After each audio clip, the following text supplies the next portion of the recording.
BC 605년경의 유다 말기입니다. 남유다 말기인데 바벨론이 급부상했어요. 그런데 그런 상황 속에서 유다는 종교적으로 도덕적으로 타락의 극에 달합니다. 통치자들은 백성을 착취하고 경제는 무너지고 부유한 사람들이 가난한 사람들을 억압합니다. 선량한 사람들의 삶은 피폐해졌어요. 오늘날의 상황과 어찌 보면 비슷합니다. 정치는 당리당략으로 민생을 돌보지 않고 경제는 부익부 빈익빈이 크게 달합니다. 백성들의 삶은 점점 피폐해져 가고 종교도 무너지는 그런 때입니다. 악인은 득세하고 정의는 소멸된 그런 시대입니다. 미국, 중국, 일본 3강 구도 속에서 대한민국은 몸살을 앓고 있습니다. 남유다의 상황과 조국 대한민국의 상황이 기가 막히게 맞물려 갑니다. 이런 남유다의 상황을 보면서 하박국의 마음이 터졌어요. 울분이 터져 나옵니다. 그가 하나님 앞에 팍 따져요. 힘있고 득세하는 자들이 약한 자들을 괴롭히고 저들을 죽이는데 하나님 보고만 계십니까? 왜 침묵하고 계십니까? 그게 하나님, 이 하박국의 울분이에요. 1장 3절을 한번 보시겠어요? 하박국서 1장 3절. 1장 3절 4절을 같이 한번 읽어보시죠. 하박국서 1장 3절 4절 시작. 어찌하여 내게 죄악을 보게 하시며 패역을 눈으로 보게 하시나이까? 겁탈과 강포가 내 앞에 있고 변론과 분쟁이 일어났나이다. 이러므로 율법이 해이하고 정의가 전혀 시행되지 못하오니 이는 악인이 의인을 에워쌌으므로 정의가 굳게 행하여짐이니이다. 하나님 앞에 막 따지는 거예요. 하나님께서 응답을 하시는데 이 응답이 하박국의 마음에 전혀 들지 않는 그런 응답이에요. 1장 5절 말씀부터 이 11절까지가 응답인데 이런 거예요. 5절에 여호와께서 이르시되 너희는 여러 나라를 보고 또 보고 놀라고 또 놀랄지어다. 그러시면서 이 내용이 그거예요. 갈대아 사람들, 즉 바벨론 사람들을 들어 유다를 치겠다는 거예요. 너무 기가 막히잖아요. 아니 하나님, 유다 백성들이 지금 정의가 실현되지 못하고 악인들이 득세해서 죽을 지경이라서 하나님 앞에 기도했더니 그럼 우리 백성을 살려주겠다는 말씀을 하는 게 아니라 오히려 바벨론이라고 하는 나라를 들어서 우리나라를 완전히 쳐부시겠다니요. 이게 말이나 되는 겁니까? 막 또 따졌어요. 그랬더니 하나님께서 하박국서 2장에 다시 응답을 주시기를 이렇게 이제 응답을 하세요. 바벨론이 일어나서 너희 나라를 칠 거지만 그렇게 너희가 매를 맞으면 정신을 너희는 차릴 것이고 그리고 궁극적으로 바벨론이라고 하는 나라는 이 세상에서 영원히 멸망시킬 것이다. 이렇게 하나님께서 말씀하세요. 가만히 생각해 보면 이런 뜻이에요. 하나님께서 이스라엘 백성들 정신 못 차리고 있어요. 그러자 바벨론을 들어서 너희를 때려주고 그리고 때린 바벨론 막대기는 내가 분지러 드리겠다는 거예요. 그러니까 하나님께서 이스라엘은 지팡이로 사용하시되 바벨론은 부직갱이로 사용하겠다는 거예요. 부직갱이가 뭔 줄 알죠? 불 뗄 때 이렇게 군불 뗄 때 이렇게 놓고서 다 떼면 어떻게 해요 이거? 불 속에 집어넣는 거예요. 바벨론은 부직갱이로 쓰되 너희는 내가 지팡이로 쓰겠다는 거예요. 역사를 보면 모세의 손에 든 지팡이같이 쓰임받는 사람이 있는가 하면 부직갱이처럼 그저 일순간 쓰임받다가 버리는 사람들이 있어요. 모세의 손에 든 지팡이를 보세요. 이걸 높이 들었더니 홍해 바다가 갈라지고요. 이걸로 반석을 쳤더니 물이 터져 나오지 않습니까? 하나님 앞에 쓰임받는 은혜가 있기를 간절히 바랍니다. 부직갱이처럼 쓰임받고 불 속에 던져지는 사람처럼 세상에 억울한 사람이 없어요. 어떻게 하나님께 쓰임받는 인생이 될까? 3가지 말씀드리려고 그래요. 첫째는 하나님께 목적을 두라 하는 거예요. 한번 해보세요. 하나님께 목적을 두는 삶. 그렇습니다. 하나님께 목적을 두는 삶이에요. 3장 17절 말씀을 볼까요? 오늘 우리가 읽은 말씀인데 하박국서 3장 17절 말씀을 다시 한번 보시죠. 3장 17절 같이 읽어보죠. 시작. 비록 무화과 나무가 무성하지 못하며 포도나무에 열매가 없으며 감람나무에 소출이 없으며 밭에 먹을 것이 없으며 우리의 양이 없으며 외양간에 소가 없을지라도 그 다음 18절 시작이 어떻게 되어져요? 나는 여호와로 말미암아 이렇게 되어져요. 나는 여호와로 말미암아 즐거워하며 나의 구원의 하나님으로 말미암아 기뻐하리로다. 하나님께 삶의 목적을 두는 사람이 있는가 하면 세상의 삶의 목적을 두는 사람이 있어요. 세상의 삶의 목적을 두는 사람은 뭘 원하느냐? 무화과나무, 포도나무, 감람나무의 소출을 원해요. 그리고 우리간에 있는 양과 외양간에 있는 소를 보면서 기뻐하는 거예요. 그것을 얻으려고 하고 있고 그것이 삶의 목적이에요. 삶의 목적이 세상에 있고 물질에 있어요. 여러분, 목적이 바뀌지 않는 한 신앙은 성장하지 않습니다. 목적이 바뀌지 않는 한 하나님을 알 수가 없어요. 세상에 목적을 두는 사람은 아무리 자기가 신앙인이라고 부르짖어도 그 사람은 부직갱이로 쓰임받다가 많은 사람이에요. 하나님께 목적을 둘 때 그는 하나님의 손에 들린 지팡이처럼 쓰임받는 사람 되는 줄 믿습니다. 하박국서의 17절의 말씀 중에서 자꾸 반복되는 말씀이 있어요. 뭐냐면 없으며 없으며 없으며 없으며 없을지라도, 없다란 말씀이 5번이나 반복되어져요. 여러분, 이렇게 없는 사람이 뭐 기뻐할 일이 뭐가 있겠어요? 포도나무, 무화과나무, 감람나무, 이스라엘 사람들이 제일 중요하게 여기는 거예요. 이걸 언제 거두느냐 하면 수장절 때 거두어요. 수장절. 수장절이 오늘날로 말하면 추수감사주일이에요. 추수감사주일이 됐어요. 하나님 앞에 뭘 드려야 되는데 아무것도 없는 거예요. 외양간에 소도 없어요. 양도 없어요. 소출이 하나도 없어요. 아무것도 거둘 게 없어요. 하나님 앞에 드리고 싶은 마음은 너무나 큰데 빈손인 거예요. 그럴 때 절망할 수밖에 없는 상황 속에서 이 사람은 기뻐해요. 그게 신앙인 줄 믿습니다. 아무것도 없어도 하나님만 있으면 기뻐하는 사람, 그가 하늘의 목적을 둔 사람인 줄 믿습니다. 하박국은 없으며 없으며 없으며 없으며 없을지라도, 그 다음에 나온 말씀이 여호와, 그 다음에 나온 말씀이 하나님이에요. 여호와로 말미암아 즐거워하며 나의 구원의 하나님으로 말미암아 기뻐하리로다. 한마디로 쓰면 이런 거예요. 없으며 없으며 없으며 없으며 없을지라도 여호와 하나님. 할렐루야. 그게 신앙인 거예요. 여러분, 하나님께 목적을 두는 그런 삶을 사세요. 하나님께 목적을 두는 삶. 세상에 물질 바라보면서 살던 사람들 다 무너지고 망했어요. 빌 게이츠가 자기 자녀들 앉혀놓고 얘기했다 그래요.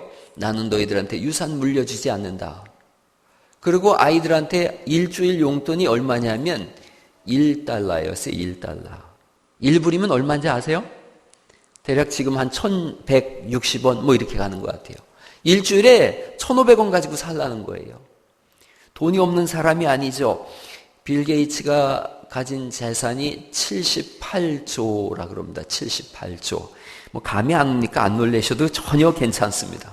뭐 만져봤어야지 78조를. 그냥 수수 만질 때 조나 한번 만져봤을까 뭐 그런 거죠. 일주일에 $1 주는 거예요.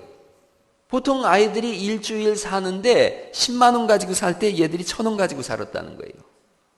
그러면서 이 사람 하는 말이에요.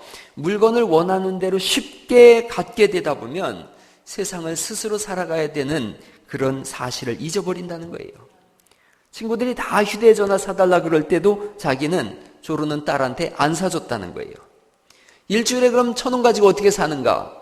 대신에 스스로 용돈을 벌어 살 수 있는 길을 집안에 열어놨대요.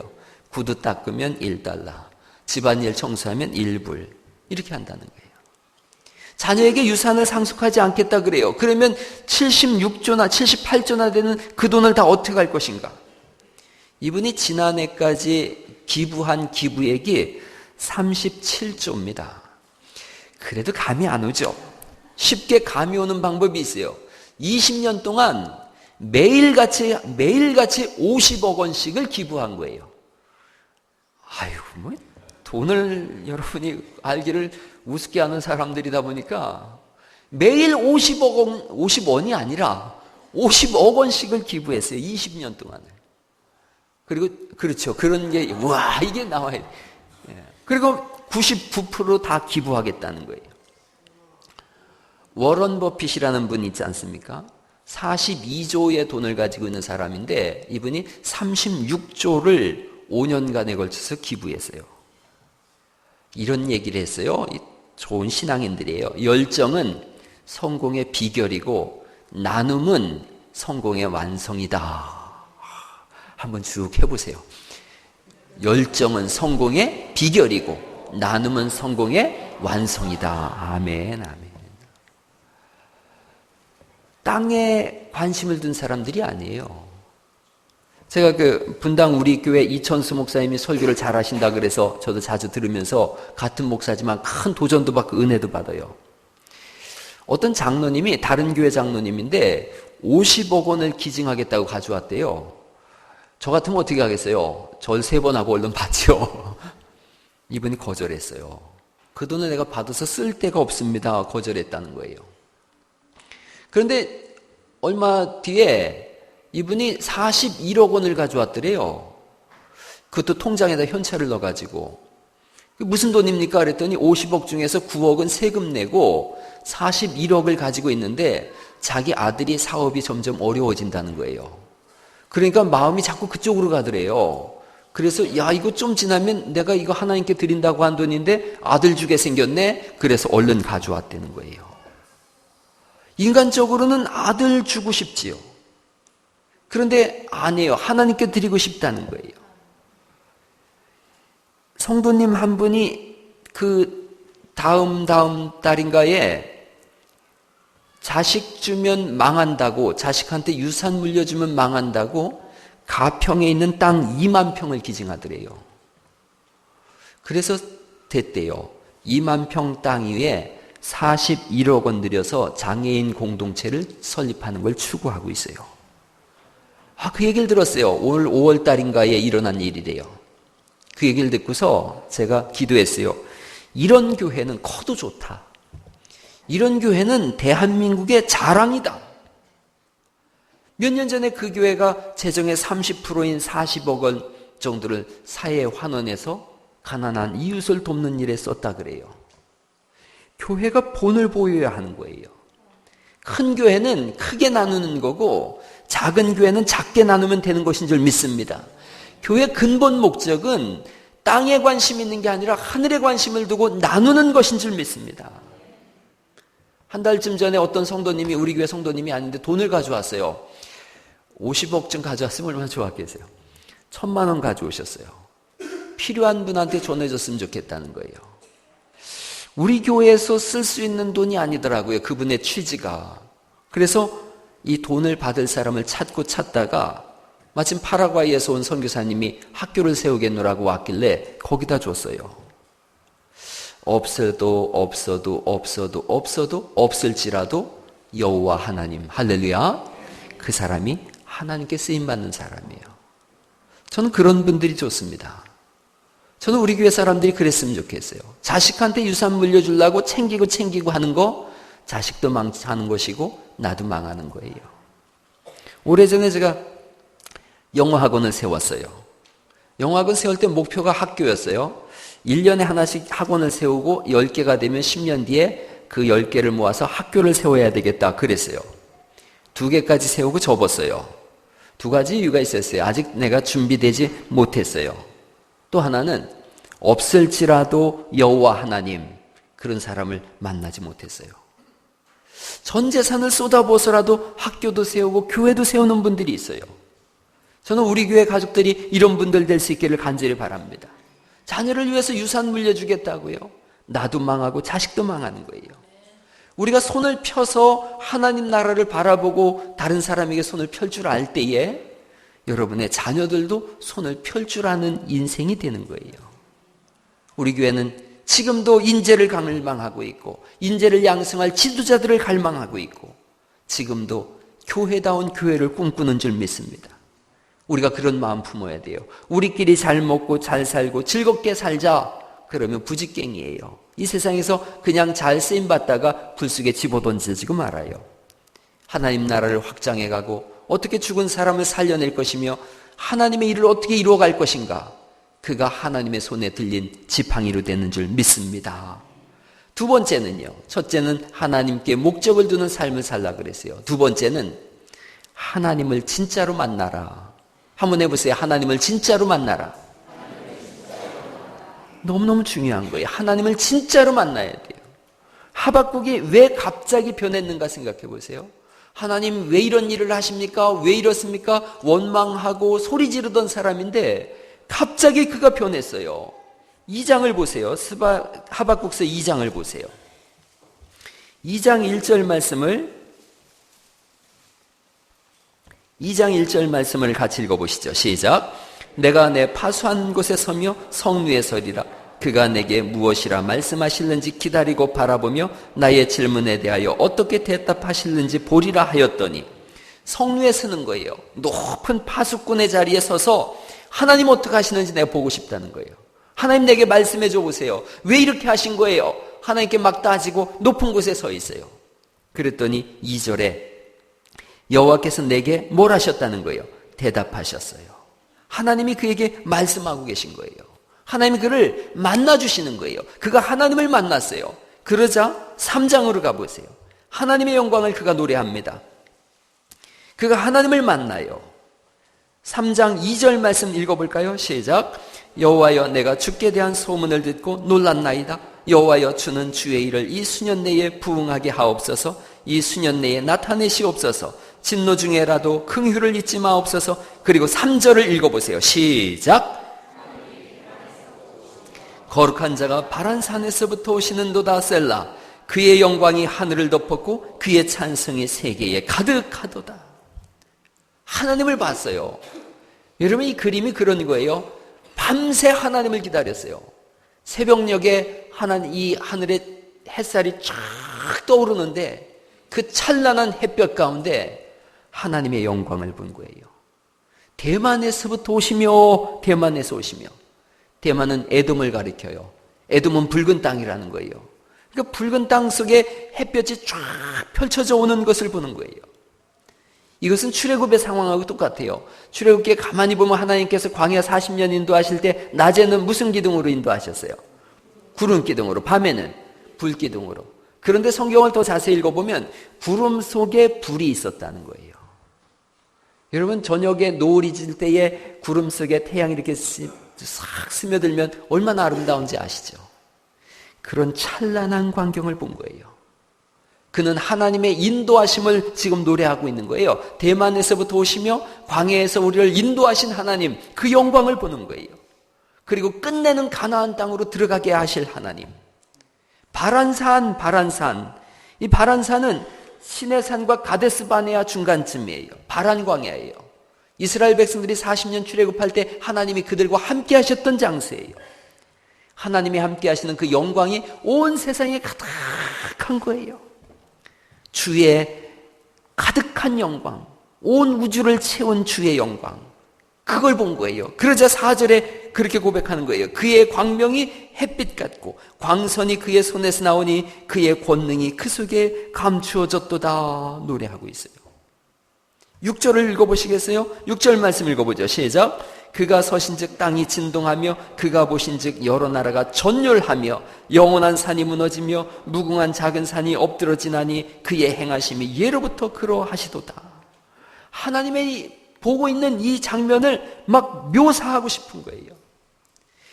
서신즉 땅이 진동하며 그러셨어요. 여러 나라가 전율한다. 이게 깜짝 놀라가지고 펄쩍 뛰어오르는 모습이에요.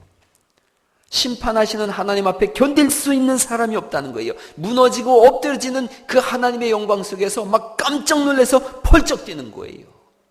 9절 말씀은 주께서 활을 꺼내시고 화살을 바로 쏘셨나이다. 주께서 강들로 땅을 쪼개셨나이다. 이거 구약의 무슨 사건 말씀하고 있는 거예요? 노아의 홍수예요. 하나님께서 물로 다 온 땅을 다 뒤엎은 것을 그가 보고 있는 거예요. 이 잠시 잠깐 속에서 창세기부터 지금까지 역사하시는 하나님의 전 역사를 보고 있는 거예요. 3장 11절 말씀에 같이 읽어보시죠. 11절 시작. 날아가는 주의 화살의 빛과 번쩍이는 주의 창의 광채로 말미암아 해와 달이 그 처소에 멈췄나이다. 해와 달이 멈춘 사건이 있지요. 여호수아가 아말렉과 전쟁할 때에 달아 태양아 너는 기브온 골짜기 위에 멈출지어다. 달아 너로 그디할지어다. 밤새도록 해와 달이 멈췄어요. 그걸 보고 있는 거예요. 이 짧은 아침에 태양이 떠오르면서 그 노을 속에서 하나님의 영광이 온 우주에 가득하고 노아의 홍수가 일어나고 해와 달을 멈추시는 하나님의 영광을 보는 거예요. 15절에는 이런 말씀이 있어요. 15절 말씀 읽어볼까요? 시작.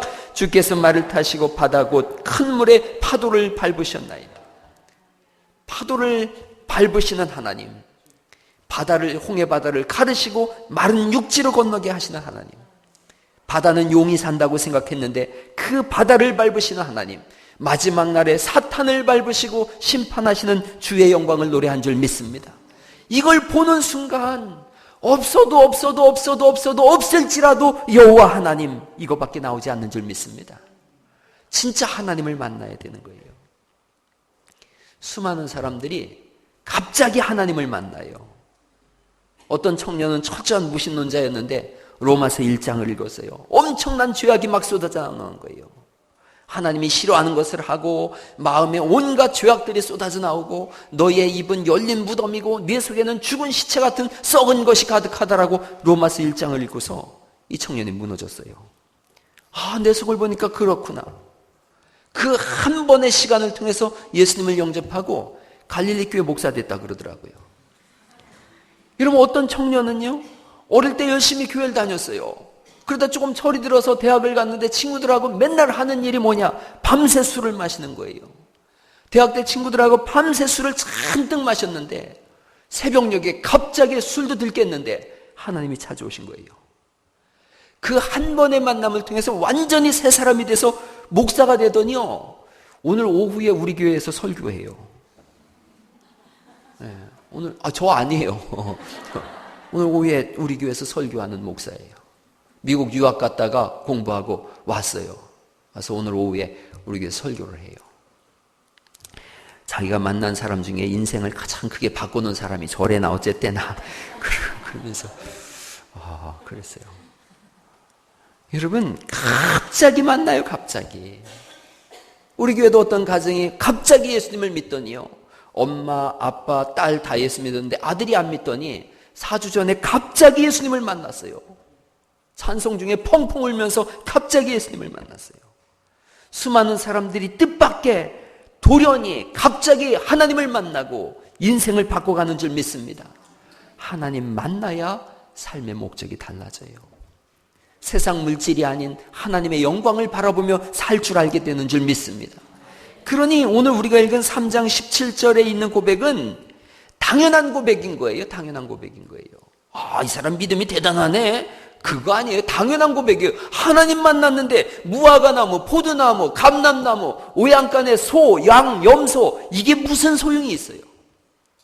세상 것을 초연히 버리고 초월해서 하나님의 영광을 선포하는 삶, 하나님 만난 사람에게 당연한 줄 믿습니다. 3장 16절에 이렇게 돼 있어요. 내가 들었으므로 내 창자가 어떻게 됐다는 거예요?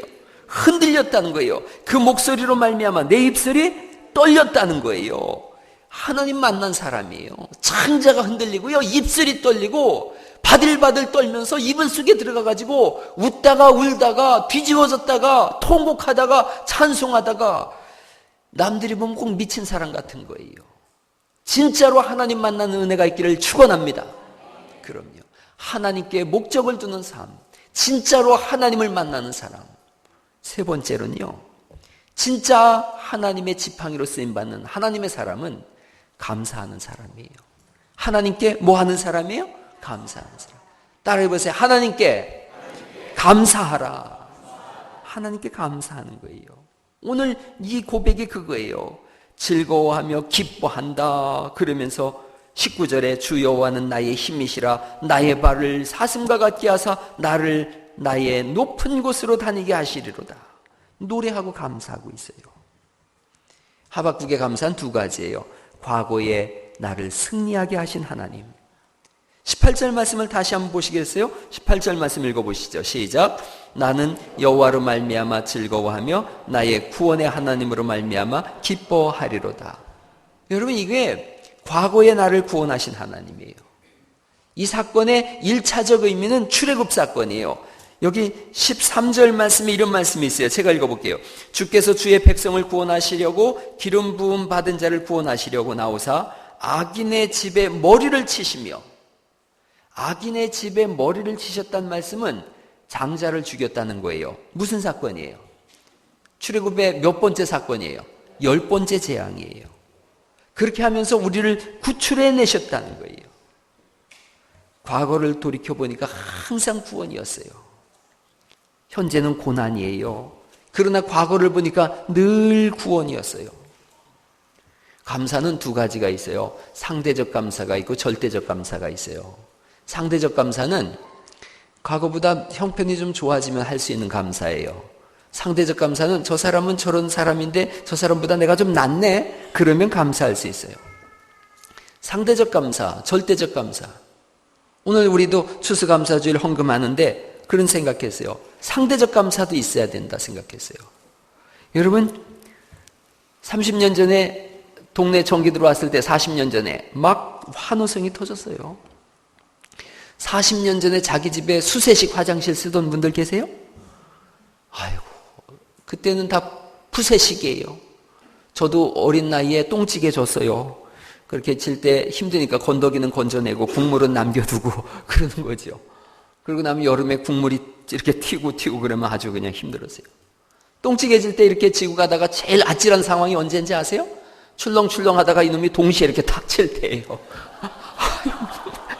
아주 기절할 것 같은 거죠. 기절할 것 같은 거죠. 그런 시절이 우리한테 있었어요. 뭐 이렇게 자꾸 이렇게 떨어지면 올라오고 떨어지면 올라오고 하니까 내 친구 놈이 끊지 말고 계속 싸면 된다고 방법을 알려주더라고요. 뭔 얘기인지 지금 애들은 들어도 모를 거예요. 지금은요, 뭐 수세식에 이렇게 딱 써면 10배도 넘는 물로 확 씻어내고 그 물 걸러가지고 또 마시고 그러는 거예요. 그 물 걸러가지고 마시는 거예요, 지금. 그런 거죠. 당시하고는 비교도 할 수 없는 좋은 시설이에요. 여러분 40년 전에 우리 다 부채로다가 여름 났었어요. 선풍기 나왔을 때 기절할 듯이 놀라지 않았어요? 세상에 이런 게 있었어? 불 뗄 때마다 여러분 나무 떼다가 연탄 떼다가 지금은 도시가스, 선풍기, 냉장고, 에어컨. 저는 어릴 때 소 타고 다녔어요. 우리 아버지가 소 등에 탁 얹어놓으면 소 타고 다녔는데 흙에 이 벽에 붙일 종이도 없어가지고 흙벽에 코대고 자면서 냄새 참 좋다 그러고 잤는데 지금은 자가용을 타는 거예요. 상대적 감사예요. 돌이켜보면 그때보다 점점 좋아졌어요. 아무리 지금 가난해도요 40년 전보다 잘 살아요. 상대적 감사예요. 여러분 절대적 감사도 있어요. 절대적 감사. 1998년 11월 15일 아주 제 머릿속에 선명하게 기억이 나는 사건이 있었어요. 주일이었어요. 주일 오후 예배 끝나고 제가 스트렉스를 탁 끌고서 송악동을 운전하고 가는데 송악동에 우리 장경자 권사로 다 이렇게 내려줬어요. 내려주고 차를 이렇게 딱 가는데 뭐 뒤에서 막 손을 흔들고 막 그래요. 그래서 이 아줌마들이 또 가방 놓고 내렸구만. 그러고서 또 차를 뒤로 쓱 뺐어요. 그랬더니 뭐 더 큰 소리를 막 지르는 거예요. 그래서 보니까 여기 있는 구자령이 차 스타렉스 밑에 들어간 거예요. 들어가서 덜컹 하고 쳤어요. 그 뒤로 오라 그래가지고 또 뒤로 한 번 더 덜컹 쳐. 확인 사살까지 했죠. 제가 확인까지 했어요. 아이고 얼마나 아찔했어요. 제가 잘못됐으면 제가 목회를 할 수 있어요? 목회 못합니다. 사람 죽여놓고 어떻게 목회를 해요? 데리고 병원을 갔어요. 또 이 아빠가 예수를 안 믿는 사람이었는데 딸 그러면 껌뻑 죽는 아빠잖아요. 그래가지고 막 병원을 갔는데 이상이 하나도 없다는 거예요. 막 그래도 내가 그랬어요. 그래도 깁스라도 합시다. 이상 없어도 기부스는 해가지고 와야지 덜 놀랍니다. 그랬더니 기부스 한 것 때문에 더 놀랬더라고요. 기부스를 했어요. 근데 그날 밤에 이놈이 근지럽다고 다 뜯어버렸어요. 그때부터 얘는 아프면 안 되는 거예요. 아프면 누구 책임인 것 같아요? 그때부터 제가 기도했어요. 제가 여름 성경학교 때, 겨울 성경학교 때 얘를 끌어안고서 공부를 가르쳤어요. 공부를 가르치다 제가 깨달았어요. 아, 얘는 음악적 재능이 있구나. 그랬어요. 그래서 바이올린을 시켰어요. 그랬더니 지금 이제 음악 바이올린 지금 3학년이고 이 엄마는 권사가 되고 이 아빠는 예수 안 믿던 사람이 집사가 돼가지고 일주일에 3번 4번 우리 교회 와가지고 청소를 다 해놓고 가는 분이 이 아빠잖아요. 할렐루야. 얼마나 감사한지요. 얘는 이렇게도 하고 또 교회 반주도 하고. 돌이켜보니까 한 걸음 한 걸음 주님이 이끄시고 인도한 줄 믿습니다. 내 갈 길 멀고 밤 깊은데 빛 대신 주 본향집 향해 가는 길 비추소서. 얘 바이올린 한번 안 들어볼 수 없지 않습니까? 예. 박수로 한번 격려해봐요.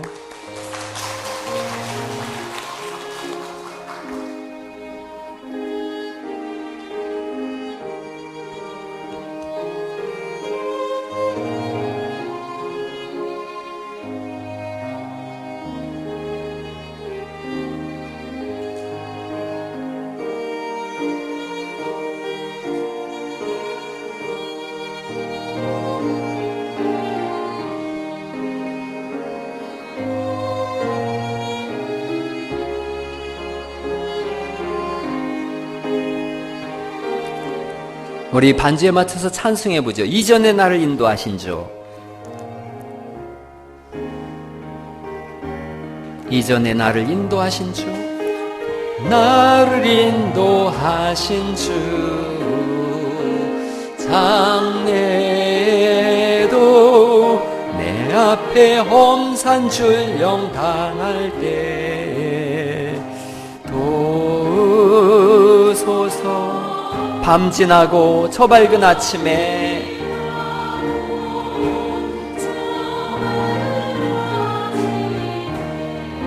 참 기쁨의 내 주를 만나리. 내 주를 만나리. 아멘. 돌이켜보면 다 하나님이 이끄시고 인도한 줄 믿습니다. 과거에 승리하게 하신 하나님. 하박국은 하나 더 노래해요. 미래를 보면서 감사하고 있어요.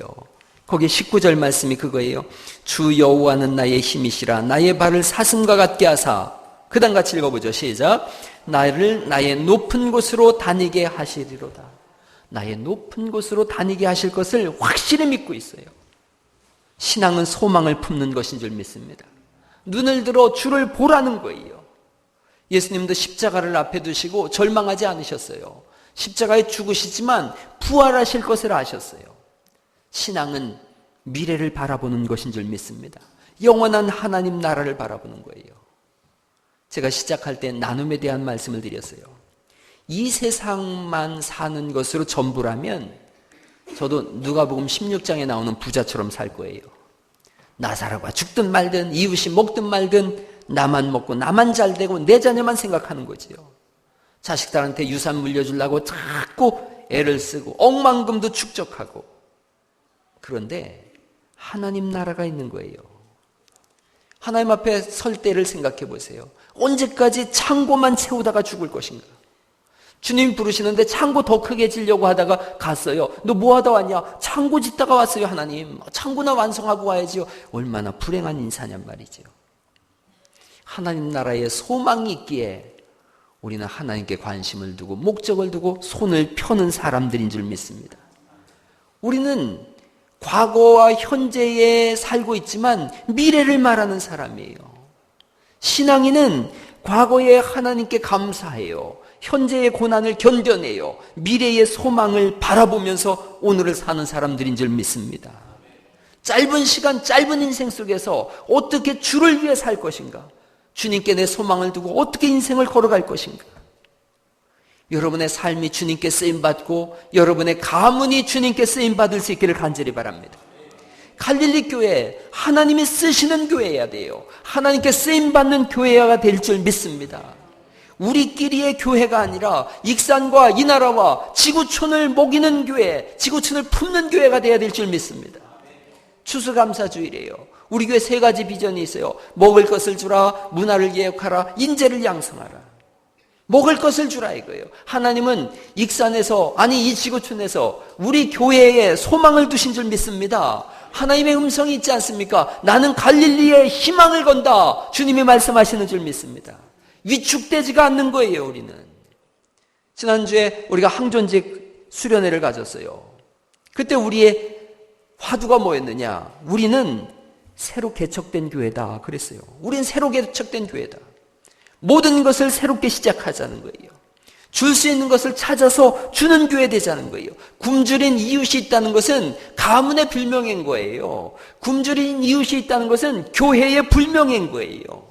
여러분, 경주에 채부자 하나만 있어도 주변에 백리에 굶어 죽는 사람이 없었다 그러는데, 익산에 30%가 넘는 크리스찬이 있는데 여전히 굶주린 사람이 있다면 교회의 수치인 거예요. 우리가 먹는 일에, 먹이는 일에 그 사명을 감당하는 교회 될 수 있기를 간절히 바랍니다. 갈릴리 교회가 있음을 인해서 배고픈 이웃이 없어야 되고 주위에 떠는 이웃이 없어야 되는 거예요. 수없이 많은 교회 중에서 우리 교회가 해야 될 일이 이겁니다. 지금껏 해왔지만 더 많이 해야 되는 거예요. 교회가 어떤 곳이냐? 나누는 곳이에요. 여러분, 부자는 주는 사람을 부자라 그래요.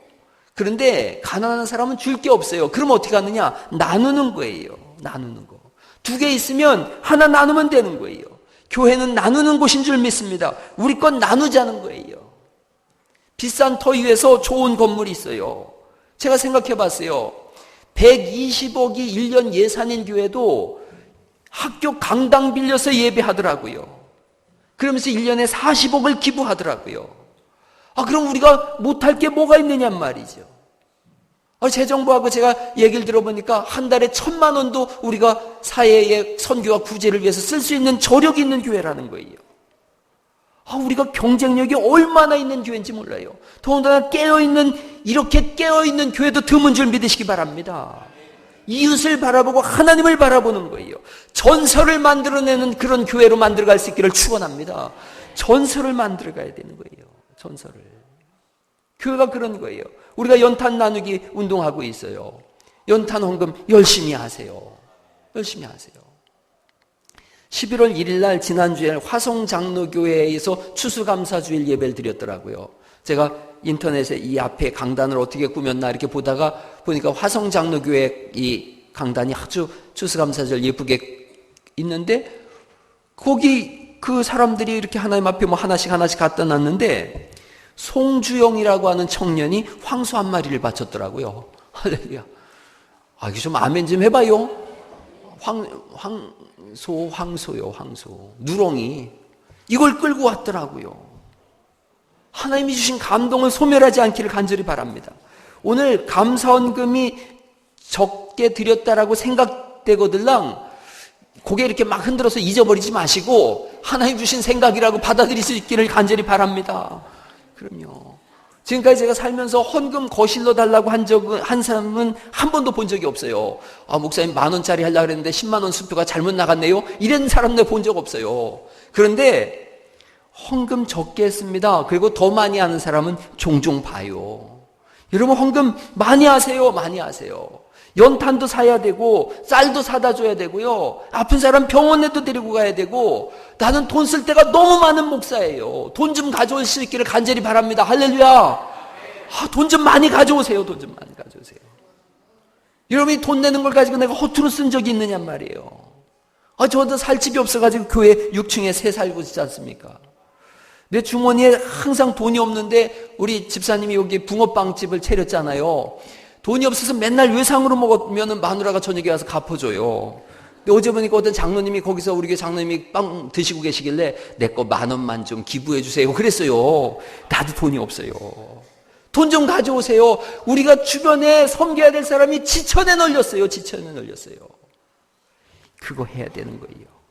이웃을 돕는 일에 교회보다 더 잘할 수 있는 데는 없어요. 우리는 오른손이 한 것 왼손이 모르게 하기 때문에 그분들이 마음 상할 일이 없어요. 세상은 자기가 내고서 신문에 대문짝하게 내지 않습니까? 받는 사람 마음 상해요. 그러나 우리는 나누는 사람들이기 때문에 교회보다 더 잘 도울 데가 없어요. 주고 나눌 때 행복해지고 감사한 것이고, 그것이 진정한 추수감사주일인 줄 믿습니다. 지난주 낮예배 때 제가 요 청솔분식 집사님 칭찬했잖아요. 예수 믿자마자 그렇게 열심히 신앙생활 한다고 칭찬했더니, 이분이 자기는 그날 제 설교를 항상 수요일마다 듣는데 그날은 친구 와서 못 들었대요. 그랬는데 그 주간에 누가 나왔냐면 강아지 끌고 산책하는 아줌마가 우리 교회를 처음 나온 거예요. 근데 그분이 그분 친구래요. 야, 목사님이 너 칭찬하더라. 너 TV에 나오고서 그 얘기를 듣고선 옆집에 가서 노트북으로 다 봤다는 거예요, 설교를. 은혜가 돼가지고 이분이 떡 해왔어요, 이 떡. 그래서 금요일 날 이거 잘 먹었는데 제주 오메기 떡이래요. 이걸 한 상자를 해왔어요. 이분이 나한테 와서 그랬어요. 자기 별명이 비타민이고 활력소래요. 그러면서 감사는 빨리 나누는 것이 좋습니다. 그리고 떡을 해왔어요. 그래서 제가 이번 주에 또 내가 집사님 얘기 또 하겠다 그랬어요. 황수 사가지고 올지 모르겠어요. 떡에 손 올려놓고 내가 한수기도 했어요. 혼돈 감사한 것밖에 없는 줄 믿습니다. 그럼요. 하나님께 목적을 두는 삶이어야 되고요. 그리고 두 번째 뭐예요? 하나님을 진짜로 만나야 되는 거고, 세 번째 하나님께 감사하는 거예요. 제가 운전을 하고 가다가 갑자기 떠오른 생각이 있어서 차를 한켠에 받치고 막 썼어요. 미워하는 것은 당신의 특성, 미움의 열매를 먹어라. 사랑하는 것은 나의 특성, 사랑의 열매를 먹으리라. 불평하는 것은 당신의 특성, 불평의 열매를 먹어라. 감사하는 것은 나의 특성, 나는 감사의 열매를 먹을 거다. 움켜쥐는 것은 당신의 특성, 당신은 두려움의 열매를 먹어라. 손을 펴는 것은 나의 특성, 나는 평화의 열매를 먹으리라. 그리고 그 밑에 그렇게 썼어요. 그 열매는 본인과 자손이 먹는다. 절대적 감사 생활 속에서 하나님을 만나고 하나님께 삶의 목적을 둘 수 있기를 예수님의 이름으로 축원합니다.